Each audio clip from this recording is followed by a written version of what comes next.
Noodles রান্না করে খেতে যতটা না মজা তার থেকে দ্বিগুণ মজা এই নুডলসের পাকোড়াটি। আমার তো মনে হয় অধিকাংশ মানুষেরই এই রেসিপিটি অজানা। আসসালামু আলাইকুম everyone, welcome back to my channel. আজকে আমি তৈরি করছি ক্রিসপি নুডলস পাকোড়া। আপনারা একবার এই পাকোড়াটা বানিয়ে খেলে নুডলস রান্না করে খাওয়ার কথা তো ভুলেই যাবেন। পাকোড়াটি যেমন ক্রিসপি তেমনি খেতে তো অত্যন্ত সুস্বাদু। ছোট থেকে বড় সকলেই খুবই পছন্দ করবে। চলুন রেসিপি দেখে আসি। নুডলসের পাকোড়া বানাবো, নুডলস তো লাগবেই। এজন্য আমি এখানে নিচ্ছি 4 প্যাকেট মিস্টার নুডলস। আপনারা যে কোনো নুডলস দিয়ে তৈরি করতে পারবেন। নুডলসের প্যাকেট থেকে ফার্স্টে নুডলস এবং নুডলসের মশলাগুলোকে আলাদা করে নিচ্ছি।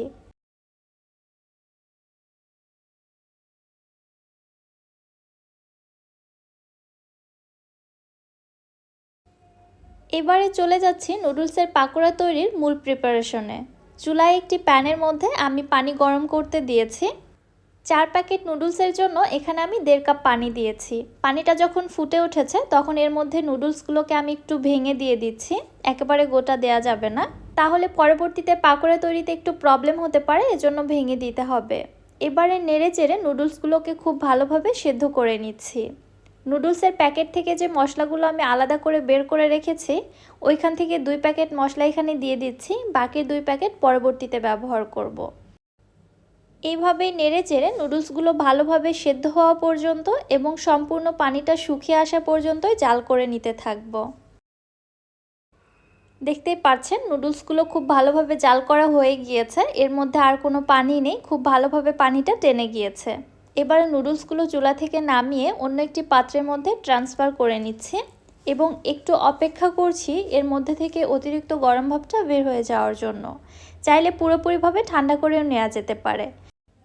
নুডলসগুলো আমি মোটামুটি ঠান্ডা করে নিয়েছি। যখন কুসুম গরম পর্যায়ে চলে আসছে তখন এর মধ্যে দিয়ে দিচ্ছি আমি 2টি ডিম। চাইলে এখানে আপনারা একটি ডিমও দিতে পারেন, তবে 2টি ডিম দিলে টেস্ট ভালো আসবে। এরপরে দিয়ে দিচ্ছি এখানে বড় সাইজের 2টি পেঁয়াজ কুচি, হাফ চা চামচ শুকনা মরিচের গুঁড়া, হাফ চা চামচ হলুদের গুঁড়া, হাফ চা চামচ দিয়ে দিচ্ছি ভাজা জিরার গুঁড়া, 3 থেকে 4টি দিয়ে দিচ্ছি কাঁচামরিচ কুচি, 1/4 টিস্পুন দিয়ে দিচ্ছি লবণ, হাফ কাপ ধনিয়া পাতা কুচি এবং সবশেষে দিয়ে দিচ্ছি এখানে হাফ কাপ কর্নফ্লাওয়ার। কর্নফ্লাওয়ারের পরিবর্তে আপনারা এখানে চালের গুঁড়াটাও ব্যবহার করতে পারেন, তবে চালের গুঁড়ার পরিবর্তে কর্নফ্লাওয়ারটা দিলে বেশি বেটার হবে, পাকোড়াগুলো অনেক বেশি ক্রিস্পি হবে। চালের গুঁড়া দিয়েও ক্রিস্পি হবে, তবে কর্নফ্লাওয়ার দিয়ে বেশি ক্রিস্পি হয়।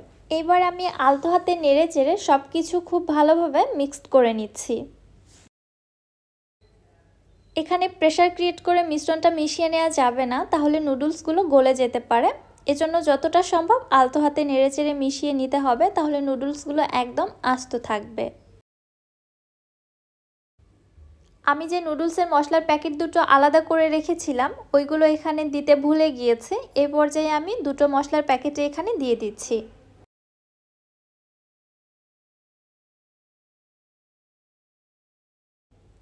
আবারও একটু আলতো হাতে এই মশলাগুলো মিশ্রণের সঙ্গে ভালোভাবে মিশিয়ে নিচ্ছি। সব কিছু যখন খুব ভালোভাবে মেশানো হয়ে গিয়েছে তখন একটু চেক করে দেখবেন পাকোড়া শেপ দেওয়া যাচ্ছে কি না। যদি পাকোড়ার শেপ না দেওয়া যায় তাহলে প্রয়োজনে এখানে আরও একটু চালের গুঁড়া বা কর্নফ্লাওয়ার অ্যাড করে দিবেন।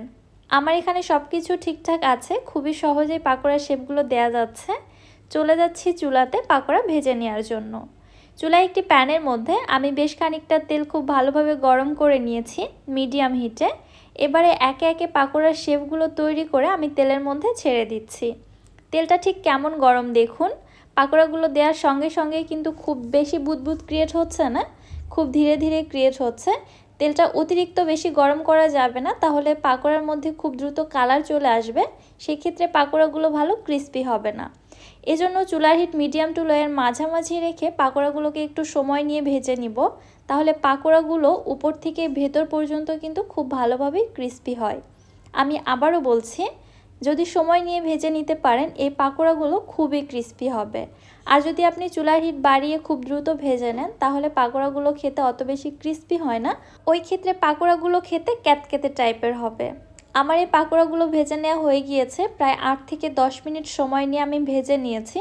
যেমন সুন্দর একটা কালার চলে আসছে তেমনই কিন্তু ক্রিস্পি হয়েছে। আপনারা হয়তো দেখেই বুঝতে পারছেন। 4 প্যাকেট নুডলস থেকে এখানে কিন্তু বেশ অনেকগুলো পাকোড়া তৈরি হয়েছে। বিকেলের চায়ের আড্ডাগুলোতে কিন্তু আপনারা এইভাবে নুডলসের পাকোড়াটা তৈরি করে নিতে পারেন, সবাই খুবই বেশি পছন্দ করবে। আমি একটু ভেঙে দেখাচ্ছি দেখুন, তাহলেই বুঝতে পারবেন পাকোড়াটা কত বেশি ক্রিস্পি। কি বুঝতে পেরেছেন তো ভেতর থেকেও কতটা ক্রিস্পি হয়েছে, তাই না? আপনি এই পাকোড়াটা একবার যাকে খাওয়াবেন সেই কিন্তু আপনার প্রশংসা করতে বাধ্য হবে, এতটাই মজাদার পাকোড়া এটা। আশা করছি রেসিপিটি আপনাদের কাছে অনেক বেশি ভালো লেগেছে। রেসিপি কেমন লাগলো অবশ্যই আমাকে কমেন্ট করে জানাবেন। রেসিপি ভালো লাগলে যারা আমার ইউটিউব চ্যানেল থেকে ভিডিওটি দেখছেন, চ্যানেলটি সাবস্ক্রাইব করে পাশে থাকা বেল আইকনটিতে ক্লিক করে রাখবেন পরবর্তী ভিডিওর নোটিফিকেশন সবার আগে পাওয়ার জন্য। এবং যারা ফেসবুক পেজ থেকে দেখছেন, পেজটিতে একটি লাইক অথবা ফলো দিয়ে দিবেন। আজকের মতো বিদায় নিচ্ছি। আল্লাহ হাফেজ।